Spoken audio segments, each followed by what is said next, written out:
Chapter 3. Mr. Woodhouse goes out to dinner.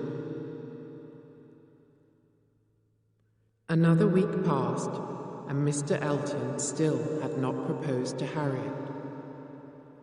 John Knightley was bringing his family to Highbury for the Christmas holiday, and Emma was very busy getting Hartfield ready for their visit. Mr. Woodhouse was a kind man, and he loved his family very much. But he was easily upset, and he worried about many things. He worried most about his health and the health of his family. He did not like bad weather and any kind of travel. He hated change of every kind. The weather was now very cold, and the ground was hard and slippery with ice. Mr. Woodhouse was very worried about the Knightleys' journey from London to Highbury. 16 miles is a long way, he said, and the roads are bad at this time of year. However, the Knightleys all arrived safely, and Mr. Woodhouse was delighted to see his daughter Isabella and her children again. Isabella, Mrs. John Knightley, was very like her father. She worried about her health and her children's health. Isabella was not as clever as her younger sister Emma, but she was very kind. John Knightley, Emma's brother-in-law, was a clever and very successful lawyer, but he was not as pleasant as his brother George Knightley of Donwell Abbey. John Knightley became angry easily, and he always said what he thought. Isabella was never upset by her husband's behavior. She took no notice of it. John Knightley liked to tease his friends and relations, and his words sometimes upset them or made them angry. That evening, John's elder brother, Mr. George Knightley, walked to Hartfield from his house, Donwell Abbey. He was dining with the Woodhouses too. Mr. Knightley and Emma had not spoken to each other since their quarrel. Emma was holding her little niece in her arms when Mr. Knightley came into the sitting room. Emma looked up and saw that he was smiling at them both. "Is not little Emma a beautiful child?" Emma said quietly, looking down at the baby. "She is nearly as beautiful as her aunt," Mr. Knightley replied. "We can agree on that, if not on other things. Let us be friends again, my dearest Emma. Let us forget our quarrel." "I shall be pleased to forget it," Emma said. "I know that I am spoiled. I do not think that I was wrong about Harriet and Robert Martin. But I upset you, and I am sorry. Shake hands with me, Mr. Knightley. We have different ideas, but we can still be friends." They shook hands, and the rest of the evening passed very pleasantly. Only Mr. Woodhouse was unhappy. "My dear Isabella, you look tired," he said to his elder daughter. "You and the children have had a tiring journey. You must all go to bed early tonight. Dr. Perry is coming to see me tomorrow. He will check that I am well. He can check the children too. We must look after their health while they are at Hartfield." "The children are all quite well, Papa," Isabella said with a kind smile. "And I am not tired at all." Soon Isabella began to talk about her good friends, Mrs. and Miss Bates. She was pleased to hear that they were both well. "And what about Miss Bates's niece, Jane Fairfax?" Isabella went on. "Sometimes I see her in London with her guardians, the Campbells. Jane is so clever and so beautiful. Do you not agree, Emma?" You could be such good friends if Jane lived in Highbury. Emma has a friend, Miss Harriet Smith. She is a very pretty girl, Mr. Woodhouse said. Harriet often stays with us.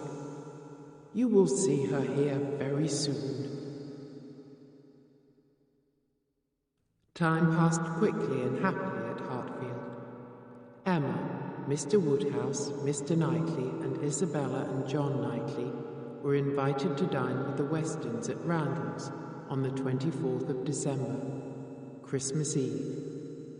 Mr. Elton and Harriet were also invited to the dinner party that evening.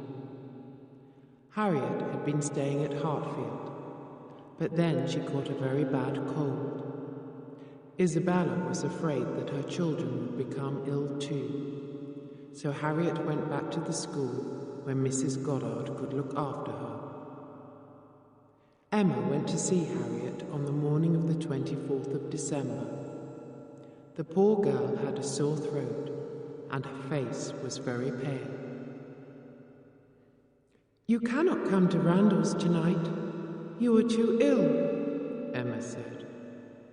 "Mr. Elton will be sorry that you are not there." As Emma left the school, she met Mr. Elton himself and told him about Harriet's cold and sore throat. "I am afraid that Harriet will have to stay at home tonight. She has a bad cold," Emma said. "And you have been visiting her, Miss Woodhouse?" Mr. Elton said in surprise. "That is not right. You must think of your own health." "You look rather pale, Mr. Elton," Emma told him. "Perhaps you should stay at home too." Emma expected Mr. Elton to agree. He could stay at home instead of going to dinner at Randalls, she thought. He could think of Harriet. He could write her a loving letter. But at that moment they met John Knightley. He offered to take Mr. Elton in his carriage to Randalls that evening, and with a happy smile, Mr. Elton agreed. As Mr. Elton walked away quickly, Emma's brother-in-law laughed. "That young man always smiles when he sees you, Emma," John Knightley said. "I think that he is in love with you. Please be careful." And he laughed again. He enjoyed teasing his sister-in-law. "No, you are wrong. Mr. Elton loves Miss Smith, not me," Emma said. "Mr. Elton and I are good friends, nothing more." But John Knightley laughed once again and shook his head. By the evening, the weather was extremely cold. Mr. Woodhouse, Emma, Isabella and her husband were going to travel from Hartfield to Randalls in 2 carriages. Mr. Woodhouse went in his own carriage with Isabella. Emma went with John Knightley in his carriage, and they drove to the vicarage to collect Mr. Elton. The vicar was waiting for them with a happy smile. He smiled at Emma all the way to Randalls, and did not stop praising her. John Knightley listened, but he said nothing. Emma was worried. Did Mr. Elton think that she loved him? No, it was impossible. At dinner, Emma sat next to Mr. Weston. He was talking about his son, Frank Churchill. "Yes, we had a letter from Frank this morning," Mr. Weston said, smiling happily. "My son is planning to visit us here in Highbury. He will be here in 2 weeks. His aunt, Mrs. Churchill, is often ill, and she does not like Frank to leave her. But he will come this time, I know." Emma was delighted to hear this news. She had always wanted to meet Mr. Frank Churchill, and she knew that Mrs. Weston did too. After dinner, Emma spoke to Mrs. Weston about Frank's visit. "I am looking forward to seeing Mr. Frank Churchill at Highbury," she said. "I hope that Mrs. Churchill will let him come," Mrs. Weston replied. "She is a bad-tempered woman, and she is very jealous of Mr. Weston. She wants to keep Frank with her at Enscombe, if she can." "If Frank Churchill wants to come here, I am sure that he will," Emma said. The gentlemen came into the room where the ladies were sitting, and everyone had tea. Mr. Elton sat next to Emma. He was smiling more and more. He began talking about Harriet's sore throat, but Emma soon understood that he was worried about her, not Harriet. "Miss Woodhouse must think about her own health, Mrs. Weston," the young vicar said. "Miss Woodhouse is important to us all. Please tell her to be careful, Mrs. Weston. She will listen to you." Mrs. Weston was surprised at Mr. Elton's words, but she said nothing. At that moment, John Knightley left the room for a few minutes. When he came back, he was smiling. "Well, sir," he said to Mr. Woodhouse, "we shall all have an exciting journey home. Snow has been falling for some time." Mr. Woodhouse hated excitement, and he especially hated bad weather. He looked worried, and Isabella did too.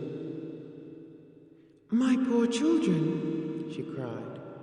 "I must get back to them tonight.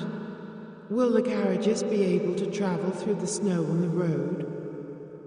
Everyone stood up and began talking at once. Mr. Knightley looked at his brother John and frowned. Then he left the room. He came back a few minutes later. "There is very little snow," Mr. Knightley said quietly to Emma. "John was teasing us. If you all leave now, you will have a safe journey home. Shall I tell the servants to bring the carriages to the door?" "Yes, please do. Thank you," Emma said quickly. Soon everyone was ready to go. Mr. Woodhouse slowly got into his own carriage, and Isabella followed him. John Knightley got in too, and the carriage moved on.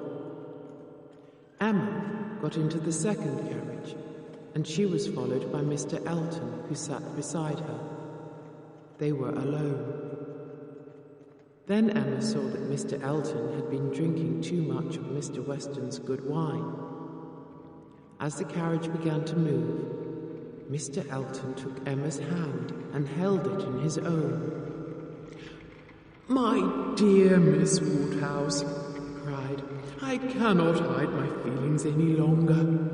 They are too strong. You must know how much I love you. Please accept my proposal of marriage and make me the happiest of men." Emma was angry, but she did not show her true feelings. "Mr. Elton, you should be saying these things to Harriet, not to me," she said quietly. "Miss Smith? I do not care for Miss Harriet Smith," Mr. Elton cried. "I love you, Miss Woodhouse, only you." Emma was silent. She did not know what to say. "You are making me very happy, Miss Woodhouse," Mr. Elton said, smiling. "Your silence tells me that your feelings are the same as mine." "Mr. Elton, you are very wrong," Emma said angrily. "I have no wish to marry anyone, and I would certainly never marry you."